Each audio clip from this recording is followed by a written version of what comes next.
Look, y'all, the Baltimore Ravens have a chance to make a couple moves in this free agency period that could really, I mean, we talk about getting over the hump. We talk about needing that 1 to 2 to 3 to 4 to 5 extra guys, right? You need a couple extra guys just to put you over the top. And the Ravens are close, but a couple guys that we think of that they could lose, but also potentially one they could sign that could completely change this team. Also, Lamar Jackson was robbed of the MVP, but I got to tell y'all, I don't think he was the only one robbed of the MVP, but of course, he's the one that comes to mind for Ravens fans. So we'll talk about that as well. And then you have to remember that I got this one guy on my mind that could put the Ravens over the hump, but also at the same time, we gotta remember there's probably a couple guys that the Ravens need to keep. That and more right here on the Be More Show. Stay tuned, and we'll be right back for the Be More Show.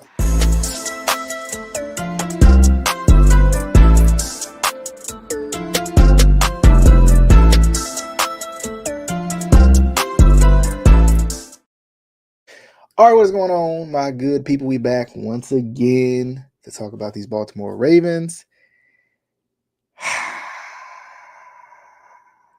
Is that my start to the show like every week at this point? But it's been a little frustrating for all of us in the Ravens flock right now. But let's start with the old news first, okay? Let's just start there. Okay. Let's start there. Let's start with the old news first, then we'll get to the new stuff or some semi-new stuff. The MVP. All right. The MVP, of course, there was no MV3 this year. And Josh Allen took home the MVP over Lamar Jackson, over potentially a Joe Burrow, over a Saquon Barkley. You know, if you want to use recency bias, over a Jalen Hurts, right? If we want to use recency bias, but I know that doesn't technically count into the MVP conversation. But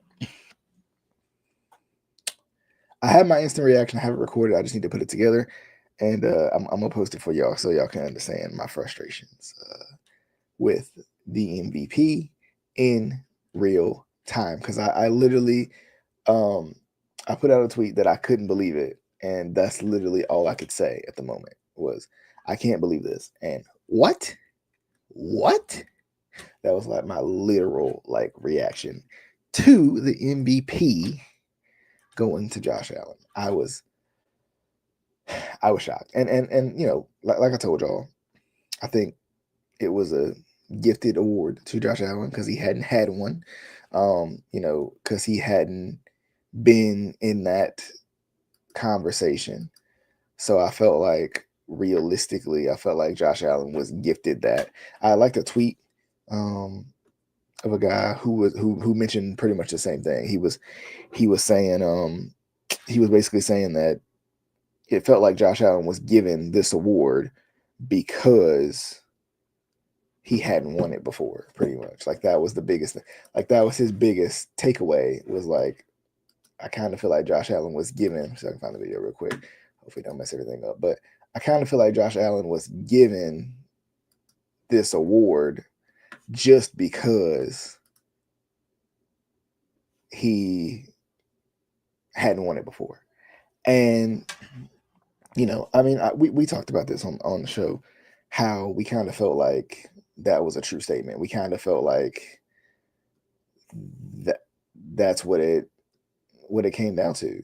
I think we all felt like that. We all felt that way. We all felt like we all felt like that was truly what it was. Like it was like, see, I can pull it up real quick. We all felt like it was a very similar situation where it's like, is Josh Allen getting this award just because he hasn't won it? I'm gonna go to the end of this video real quick. Let me share it with y'all so y'all can see what I'm talking about. But just very, very interesting, man. Like how that went down. Pull this up real quick for y'all. Y'all hanging out with me. Look, so this guy had made a good point, and I'm not gonna go through the whole video, but I am gonna go through the back end of it right here where he was mentioning. He was talking about basically how Josh Allen was more than Jackson and was he's always owed things and he is, that's the argument is he's kind of owed this. He's played well before, played well in the past, hasn't gotten the award, so he's kind of owed it. And let's just listen to what he has to say, and I'll respond after. Allen have this year? Besides the fact that people feel like he's owed something. It's weird. I feel like people always feel like he's owed something. He's owed a chance at the ball in overtime. He's owed better first down measuring equipment. He's owed an MVP because he didn't get one last year. It's weird to me. Again, great player. I love the guy. I love watching him, but this was a silly decision from the league. And I agree. You awarded Lamar Jackson the first team All Pro, but then somehow he doesn't end up getting the MVP. And even Kevin Oestreicher, who was the one who shared that video, he quoted Theo Ash on this one and just kind of said, what did Allen have this year besides the fact that people are feeling like he's owed something? I mean, he broke down kind of the Patrick Mahomes aspect of it, where Patrick Mahomes, you could say he's done more or less, in terms of this season. He's probably done about the same as Josh Allen within the season.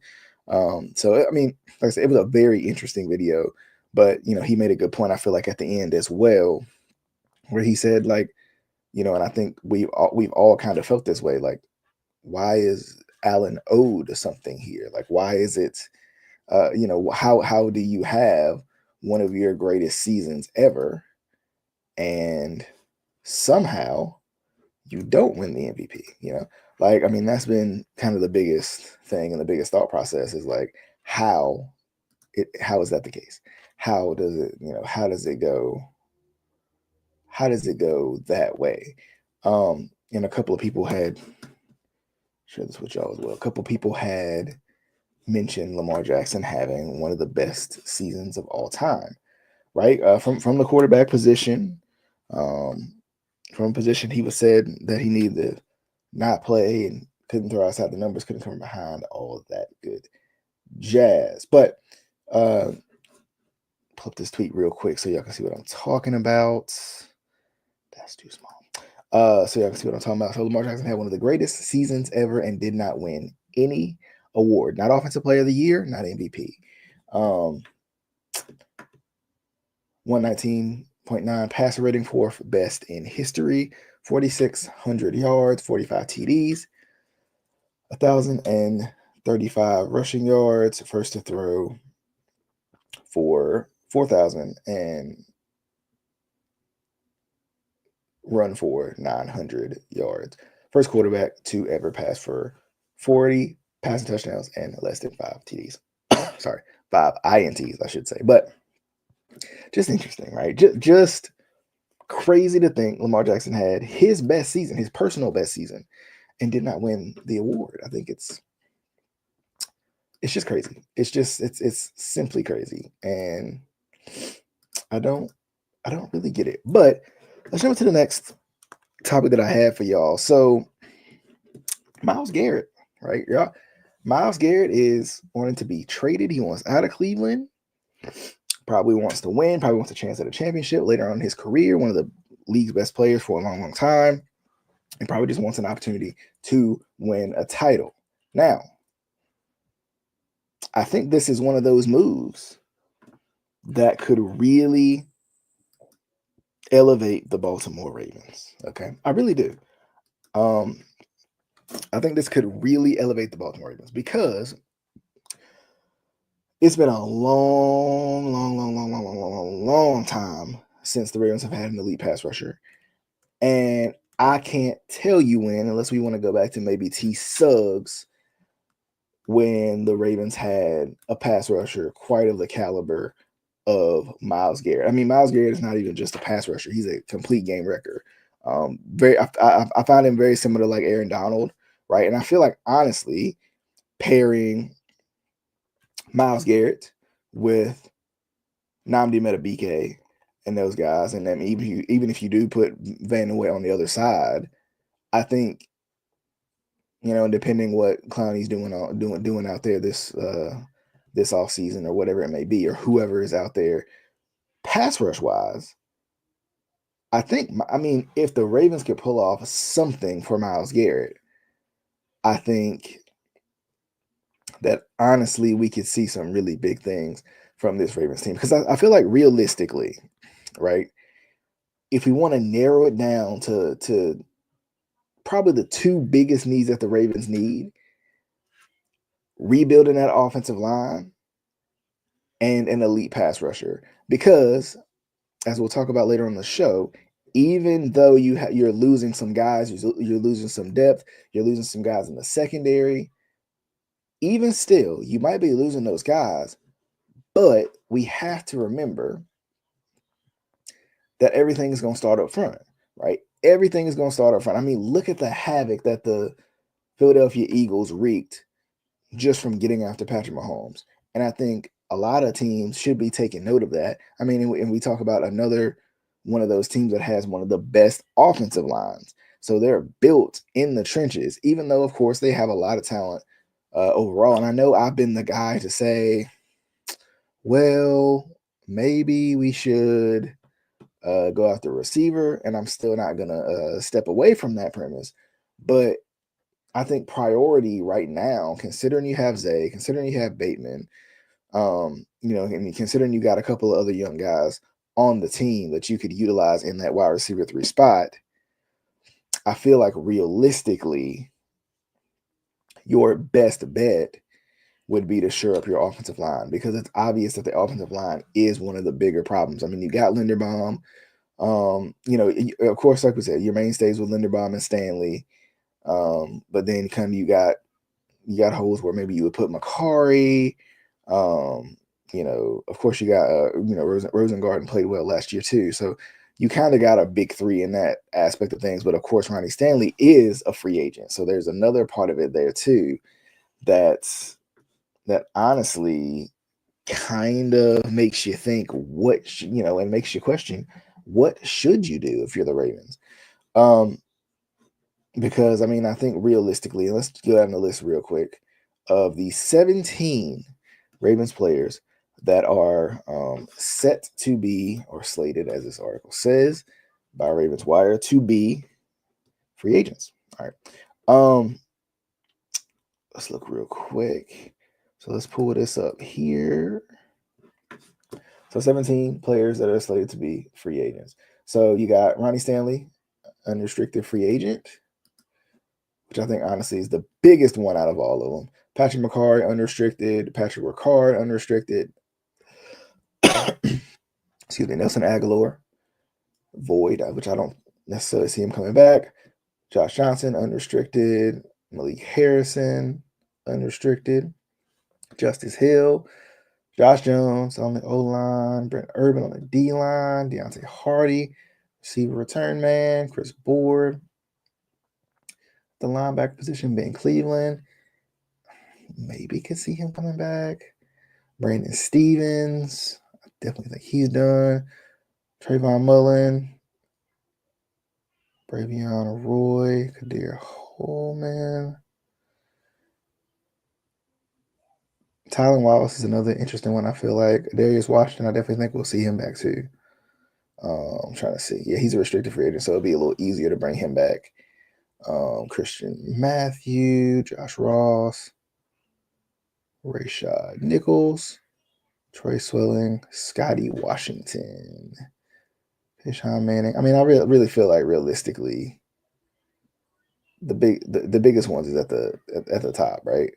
Of course, you'd love to keep Darius Washington, but I think realistically, in terms of like you making a list, you checking it twice, right? You making a list and you trying to figure out who to keep out of everybody.